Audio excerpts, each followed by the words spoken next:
Maybe he's going because he wanted to go.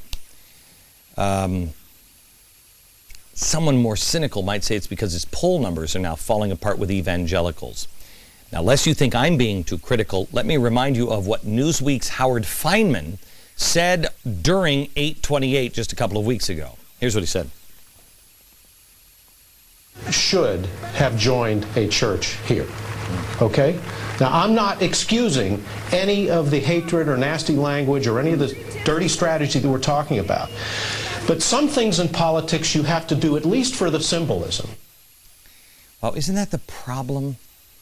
Isn't that the problem with America? People do things for the symbolism. Forget about the president in our own lives. Maybe the president was listening to Mr. Feynman. Maybe a politically symbolic gesture. He visited the Church of the Presidents yesterday. It was St. John's Episcopal Church, and this is where the presidents, since James Madison, I think, have gone over the last 200 years. They go to be seen going to church. Now, if this sounds too cynical, here's what Politico just wrote about the president's support among pastors. Quote, though several moderate to conservative evangelical pastors support the president, polls show that a significant percentage of conservative Christians remain skeptical about President Obama's sincerity when it comes to the values that he says they share, and many now say they doubt his faith. Well, why are they skeptical? It's not because they think that he's a Muslim or, they hate him because of his race or anything else. They're skeptical for the same exact reason that many Americans are skeptical of other people that go to church.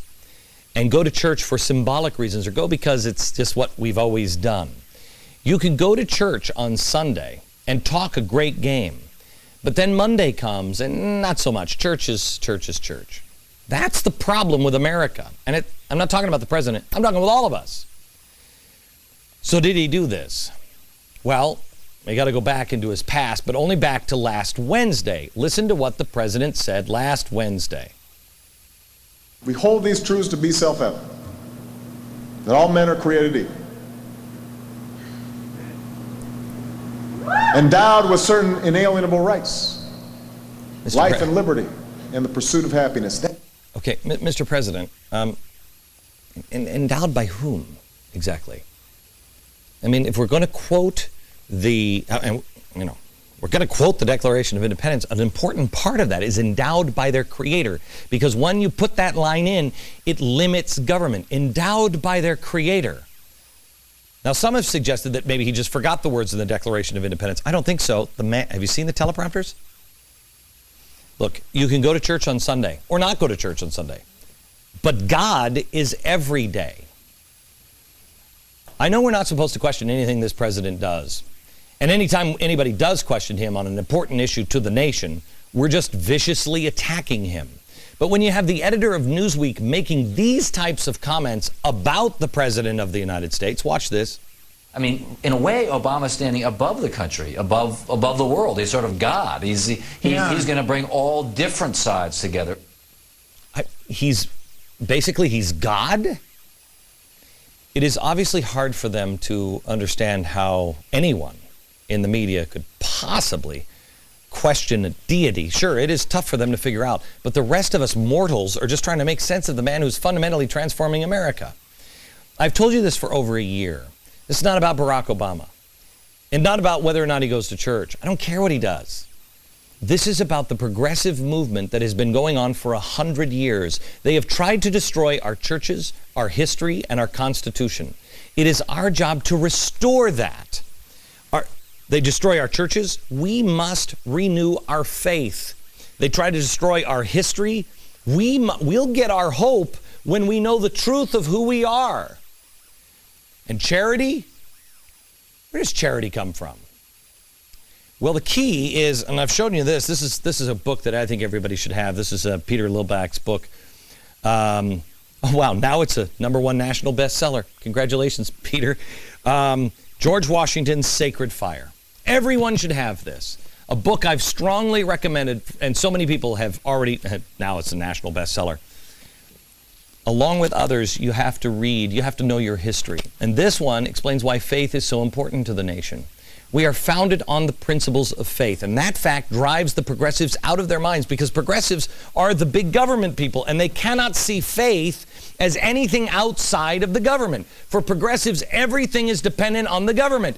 That was the reason why we have faith, to not be dependent on the government, but dependent on God. And they don't get it. And when it comes to religion for this nation, I have heard the president ask this question: whose religion? Whose Christianity would we teach in the schools? Would it be James Dobson's or Al Sharpton's? Which passages of Scripture should guide our public policy? Okay. Should we go with Leviticus, which suggests slavery is okay, and that eating shellfish is an abomination?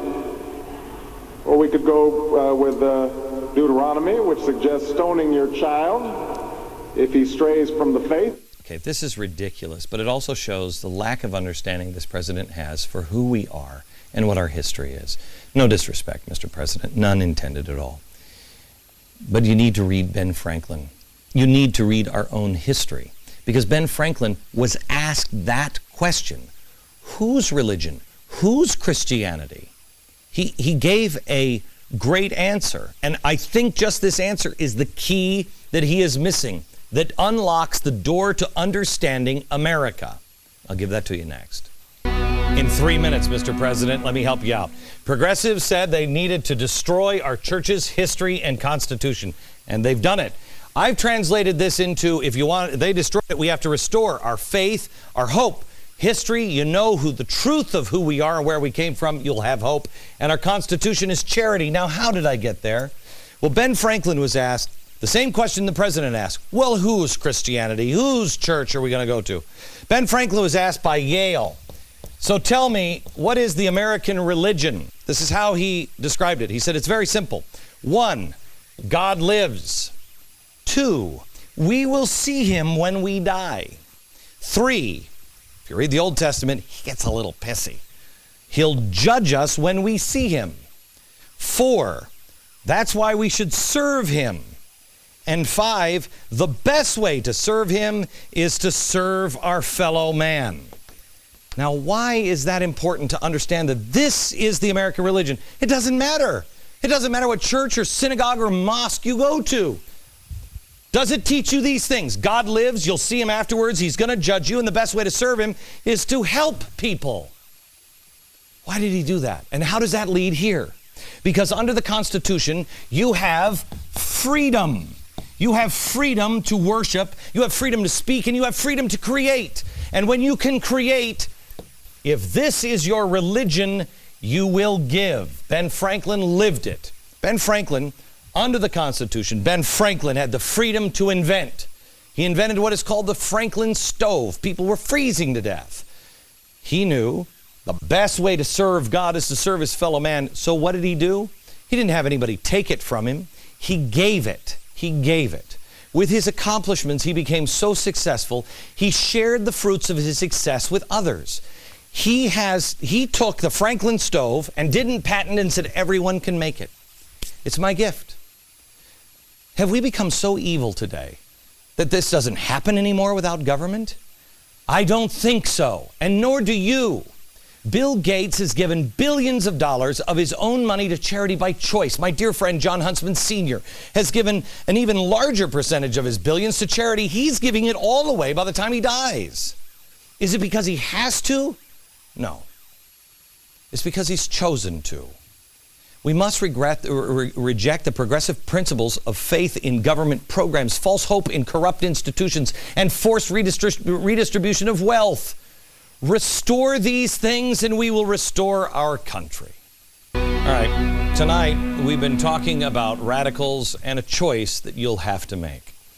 This November, it is huge. And if your friends aren't convinced that there are radicals in this administration, I want you to listen to a very short edit of something I want you to see. Excellent health care is by definition redistributional. I think it has, when it gets out of whack, as it did in the 20s and it has now, you need to do some redistribution. This is a form of redistribution. Are you then calling for the redistribution of wealth in society? Absolutely. without any hesitation. There's going to have to be a degree of redistribution. We know that the free market is nonsense. The dream was not to put one black family in the White House. The dream was to make everything equal in everybody's house. What is it that a socialist considers himself or herself committed to? Or if what you mean by economic equality is floors for everybody and ceilings for everybody? Well, floors, absolutely. Ceilings, probably. You have the consumption tax. We have been guided by a Republican administration who believes in this simplistic notion that people who have wealth are entitled to keep it. You state up front that your starting point is, quote, no-nonsense Marxism, unquote. But you dispel all the negative images we have been programmed to conjure up with just the mention of that word socialism or Marxism. I do think at a certain point you've made enough money. Okay, America, this goes on for about 4.5 minutes. I need you to see the top 20 examples of Obama's socialist ties. Go to theblaze.com and see it there. Finally, America, if you're in Delaware, here's your choice. Chris Coons or Christine O'Donnell. We found out, we told you last week, he's an avowed Marxist, and now we found out that she's a witch. I only have one question. Is she a good witch or a bad witch? Because I've never met a good Marxist. From New York, good night, America.